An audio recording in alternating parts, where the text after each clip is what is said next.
नमस्कार आपण समस्त को यही वीडियो बहुत बहुत स्वागत। तो आज वीडियो में आपण सहित +2 सेकेंड ईयर एमआईएल ओडियार पिंगलार अभिसार राधामोहन गणनायकर 1 मार्क्स क्वेश्चन मुझे सेयर करी। तो वीडियो आग को कहि आपण पीटीटी को किपर भाव पाइपर। तो चलतु स्टार्ट करवा। पिंगला किए ना पिंगला कहले किए ना पिंगला कहले बारबधू। नेक्स्ट देखा पिंगला आउ क्यों दीप जाब ना कहुई पिंगला आउ केड़ी दीप जाब ना कहुई। पिंगला रसिक नागर मानक कि अभिनय देखाउथिला। पिंगला रसिक नागर मानक पीरतीर अभिनय देखाउथिला। मरद पथर अमर बंधु अंतर विमोहन क्या उद्देश्य कहुई ना परम पुरुषों उद्देश्य कहुई। मुक्ता क्योंठी फले ना मुक्ता क्योंठी फल सुक्ति गर्भरे मुक्ता फल। क्यों माला दरकार नहीं बोली पिंगला कही। मणिकांचन माला दरकार नहीं बोली पिंगला कही। सचेतन पिंगलार अंग पुलक को क्या सह तुलना क्या बरसार निप सहित सचेतन पिंगलार अंग फूल को तुलना कर। आत्मज्ञान लाभ पर पिंगला क्या परी छुटी जावाई चाहिए ना मुक्ता चारिणी परी छुटी जावाक चाहिए। मुक्ता चारिणी तटिनी परी। पिंगला क्यों नगर नटी थिला ना पिंगला विदेह नगर नटी थिला। प्रेमर सन्यासिनी बोली कवि क्या कहते पिंगला को कहते पिंगला को प्रेमर सन्यासिनी बोली कहते। उत्तरित पिंगला क्योंठी शोइब बोली कही ना उत्तरित पिंगला कौन धरणीर तृण तल्परे उत्तरित पिंगला शोइब बोली कही। पुण्य मर्त्यभूमि पिंगला कौन साजिश ना पुण्य मध्य पिंगला पतिता साजिश। नेक्स्ट पिंगलार अभिसार कवितार कवि किए। पिंगलार अभिसार कवितार कवि किए राधामोहन गणनायक। क्यों पुराणर उपाख्यान आधार में पिंगलार अभिसार कविताटी रचित होईछि ना भागवतर 11 स्कंद 9 अध्याय पिंगला बेश्या उपाख्यान आधार में पिंगलार सूर्य कविता रचित होईछि। पिंगला क्यों नगरी में बास करथिला पिंगला विदेही नगरी बास करथिला। बारबधू बोली कवि क्या कहते बारबधू बोली कौन पिंगला को कहते। पिंगलार मनरे कहीं विराग आसाला पिंगलार बेश्या संभ्रांत धनी युवकों को सारा राति उजागर हो अपेक्षा करिछि किंतु से आसी नथिबारु पिंगला मनरे विराग जात होईछि। नेक्स्ट देखिबा दिव्य परमधन बोली क्या कहुई भगवान परम पुरुषों को दिव्य परमधन बोली कहुई। मरत पथर अमर बंधु किए परम पुरुष मरत पथर अमर बंधु।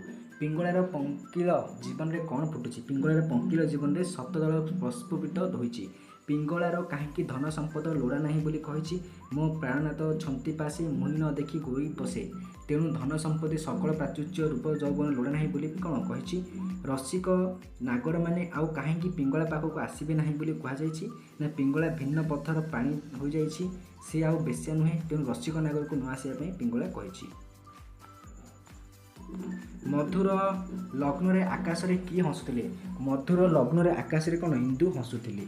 शुभ्र ज्योत्स्नाश्री क्योंठी उछुली पड़ुथिला शुभ्र ज्योत्स्नाश्री 10 दिगरु उछुली पड़ुथिला। पिंगलार अंगर पुलक को क्या सह तुलना कर पिंगलार अंग को पुलक को निप तुल्य सह तुलना कर। जीवन जमुना रे किपरि ज्वार आसे जीवन जमुना रे उजानी ज्वार आसे। प्रेमर धन को किपरि भेटिए बोली पिंगला कही ना सतबनगिरी विस्तार बुली प्रेमर धन को भेटिबा बोली पिंगला कही। मुक्ता चारिणी तटिनी बोली क्या कहुई ना मुक्ता चारिणी तटिनी बोली पिंगला को कहुई। नेक्स्ट देखिबा प्रेमर सन्यासिनी किए ना पिंगला प्रेमर सन्यासिनी। पिंगला ता पापर कलुष कालीमा किपरि धोइब बोली भाबुछि ना तिक्त लोतकरे जलरे पिंगला ता पापर कलुष कालीमा धोइब बोली भाबुछि। पिंगला प्रियतम को किपरि धूप आरती देव ना पीरती अनल जाली प्रियतम को धूप आरती देव बोली कौन पिंगला दब। पिंगला मुरलीर गीत क्योंठी शुणे बोली कवि कहते पिंगला मुरलीर गीत गगन और भुवन पवन शुणे बोली कहते। ज्योत्स्ना निशिर पुलकरे पिंगला कौन पियो बोली कवि कहते ज्योत्स्ना निशिर पुलकरे पिंगला बंधुर हास सुधा पियो बोली कवि कहते।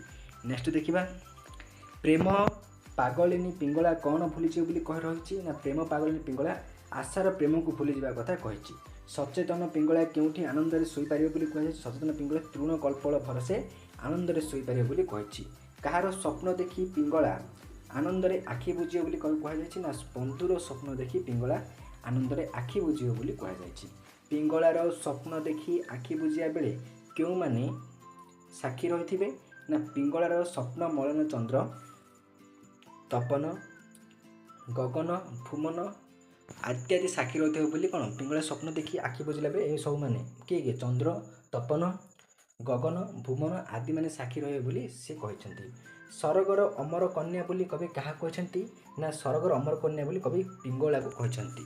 ନେକ୍ସଟ ଦେଖିବା, କିଏ ପତିତାର ଜୀବନ ବିତାଉଥିଲା? ପିଙ୍ଗଳା ପତିତାର ଜୀବନ ବିତାଉଥିଲା। ଅମୃତ ପିଇବା ପାଇଁ ଆସିଥିଲି ବୋଲି କିଏ କହିଛନ୍ତି? ନା ଅମୃତ ପିଇବା ପାଇଁ ଆସିଥିଲି ବୋଲି ପିଙ୍ଗଳା କହିଛି।